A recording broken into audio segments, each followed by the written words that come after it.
Sejam bem-vindos a mais um vídeo aqui no canal. Sabe que é um prazer imenso ter você aqui comigo em mais esse vídeo. E hoje nós vamos estar falando sobre um assunto de extrema importância, que é a questão da aprovação da reforma tributária do nosso país. A proposta foi aprovada por 382 votos a 18 no primeiro turno e por 375 votos contra 113 no segundo turno aí de votação. O projeto foi aprovado, então, depois de muito diálogo, de muita negociação entre governo, base aliada e oposição. Um dos objetivos dessa reforma é o fim aí da guerra fiscal. Eu estou aqui com o site da Câmara Legislativa, .br notícia, vou deixar o link aí para vocês aproveitarem e fazerem a leitura na íntegra dessa reportagem e de outras também, né? Onde traz aqui o fim da guerra fiscal. A proposta aprovada cria dois fundos, um para pagar até 2032 pelas isenções fiscais do ICMS concedidos no âmbito da chamada guerra fiscal entre os estados, e outro para reduzir as desigualdades regionais. Esses fundos receberão recursos federais aos valores atuais de cerca de 240 bilhões ao longo de 8 anos e orçados aí por fora dos limites dos gastos previstos, né, no arcabouço fiscal. Então, o texto estabelece outras formas de compensação das perdas e arrecadações aí com a transição para o novo formato. Então, se for aprovado mesmo no final, esse novo regime não vai ser totalmente implementado, ele vai ter fase de transição, tá, para o novo formato. Tendo aí vários mecanismos aí, né, de arrecadação dos IBS e outras especificações para repartição de imposto sobre produtos industrializados, do IPI, a ser substituído por impostos seletivos. Os valores de compensação do IPI também ficarão de fora dos limites do novo regime de despesas primárias. Um ponto importante que vale destacar é a questão da cesta básica, que é uma novidade aí, muito bem-vinda, inclusive, que é essa questão da cesta básica, em relação a todas as versões já apresentadas, né, desde que o assunto vem sendo tratado ao longo de décadas. A isenção do IBS e do CBS sobre produtos de uma cesta básica nacional de alimentos a ser definida em lei complementar. Então, além dessa isenção, o texto prevê também outras 100%, por exemplo, de 100% ou 60% das alíquotas, contando aí aquelas aplicadas aos demais produtos que sejam aumentados para reequilibrar a arrecadação da esfera federativa, federal, estadual, distrital, municipal. Entre os setores contemplados estão os serviços de educação e saúde, medicamentos, equipamentos médicos, transporte coletivo de passageiros, insumos agropecuários, produções artísticas e culturais e alimentos destinados aí ao consumo humano. Uma lei complementar vai definir aí quais os tipos de serviços ou de bens desses setores vão ser beneficiados. Outros pontos que chamam a atenção aqui é o imposto seletivo, tá? Esse imposto seletivo ainda vai ter que ser detalhado através de uma lei complementar, né? E os tributos novos vão começar a ser cobrados aí em 2026. Porém, a partir da promulgação dessa nova lei, né, dessa emenda constitucional, o Executivo Federal poderá já encaminhar medida provisória criando o imposto seletivo. Esse imposto vai conviver aí com o IPI até 2033, quando o IPI vai ser extinto, né, de uma vez, entrando então o seletivo.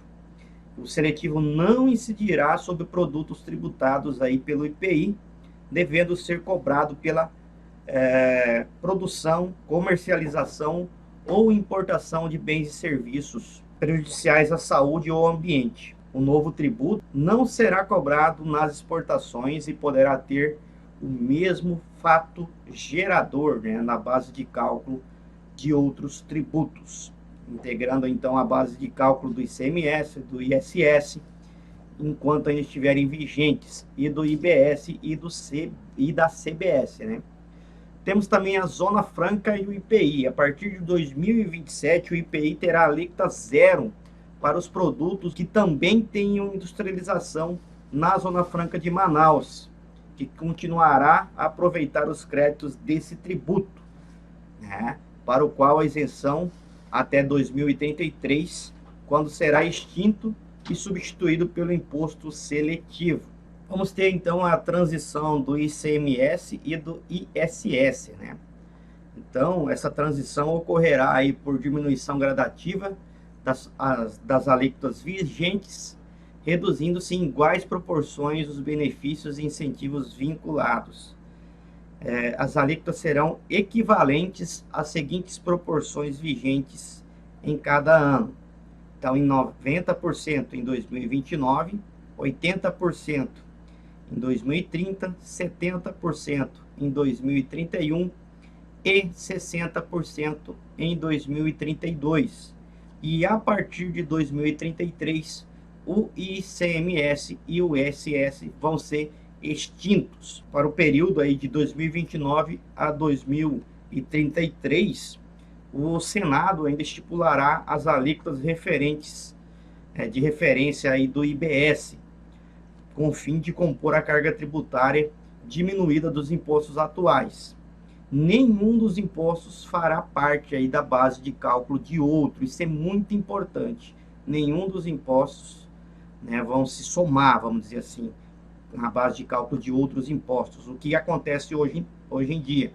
Para ajustar aí a arrecadação, a nova regra de cobrança do tributo a favor do ente destinado da mercadoria ou do serviço, a PEC, né, cria aí a transição de 50 anos. Então, essa transição é bem longa, vai de 2029 a 2078, a fim de distribuir a arrecadação total entre os entes da federação, segundo a receita média do ICMS, dos benefícios fiscais desses impostos e do ISS, apurados entre 2024 e 2028. Vamos falar das transferências. As transferências aí que foram constitucionais aí dos tributos extintos futuramente continuam aí com os mesmos índices, com ajustes por causa da fusão do ICMS e do ISS. No direcionamento aí de parte do CBS para o pagamento do seguro-desemprego e do abono do PIS.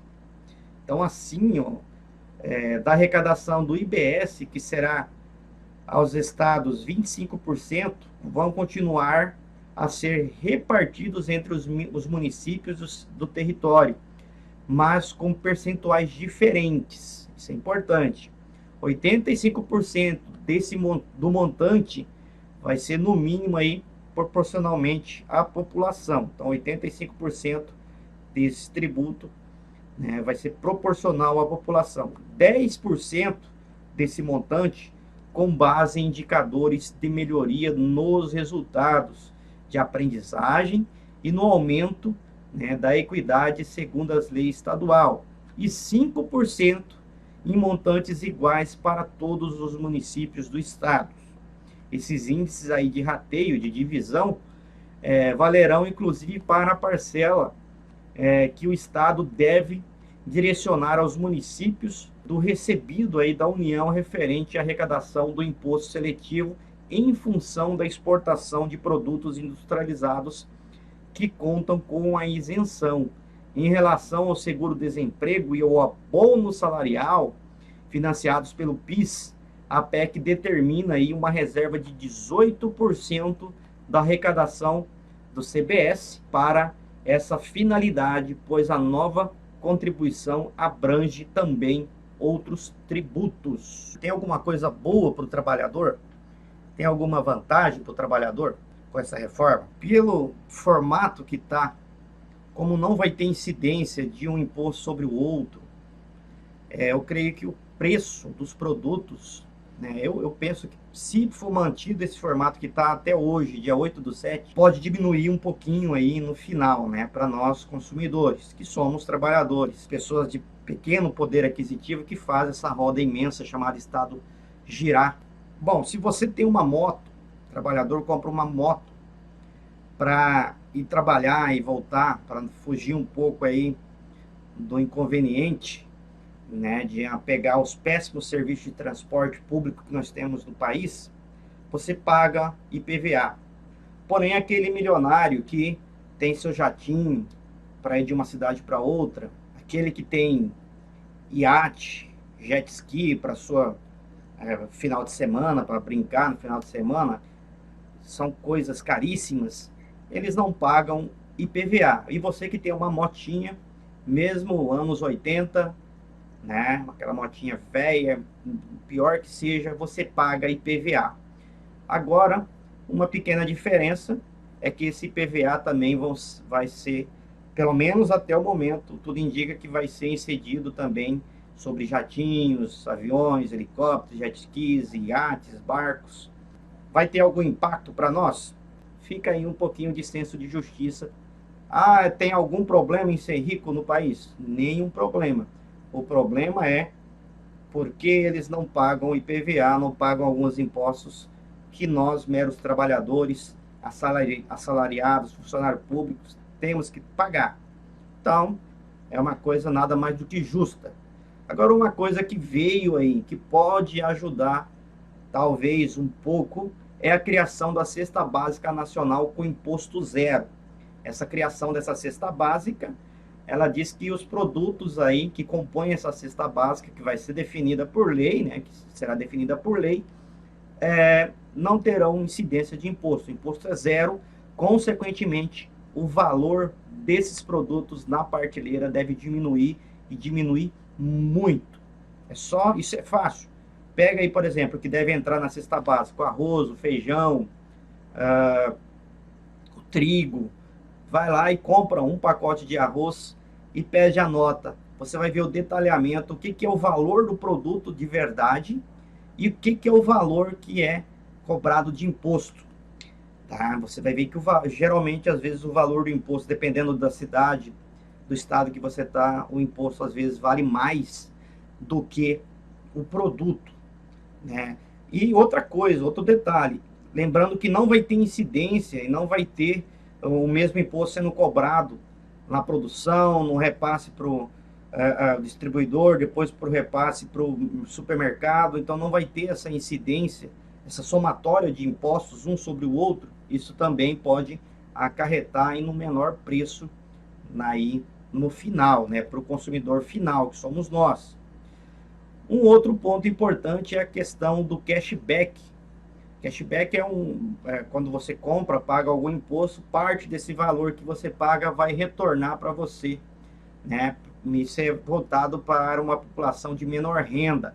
Ainda não tem nada estipulado, nada concreto, qual que é esse valor, qual será essa renda, né, mensal aí que a pessoa vai ter o direito a esse cashback e como que vai funcionar. Mas está aí, foi apresentado e foi aprovado nesse momento. Nesse momento tem essa possibilidade, isso é muito bom. Se você compra um produto que tem um imposto, você pode aí receber parte desse valor de volta. Isso pode ajudar bastante também, inclusive, a fazer a roda do mercado girar. Porque se o consumidor final, né, sobra um pouquinho mais de dinheiro, ele vai gastar. O consumidor final, ele quer consumir. E se tem um pouquinho de dinheiro, se você vai comprar um produto que hoje vale R$200, porém entrando esse novo imposto, esse novo critério aí dos impostos, ele vale 150, ele vai consumir, ele vai comprar novos produtos.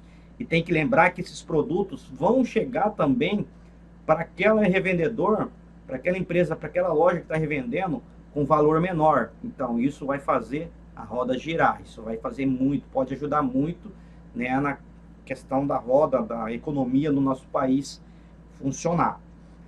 Um outro ponto importantíssimo é a simplificação do imposto.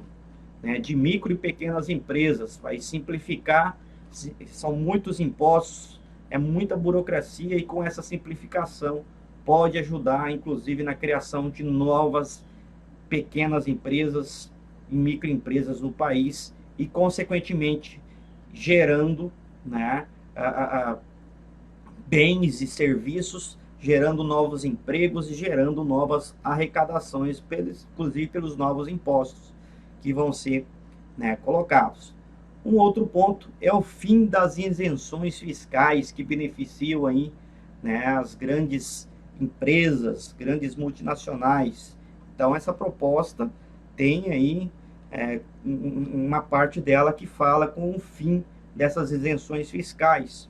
Vamos ver se isso vai ser mantido no final e vai ser implementado, porque grandes empresas têm isenção fiscal, né?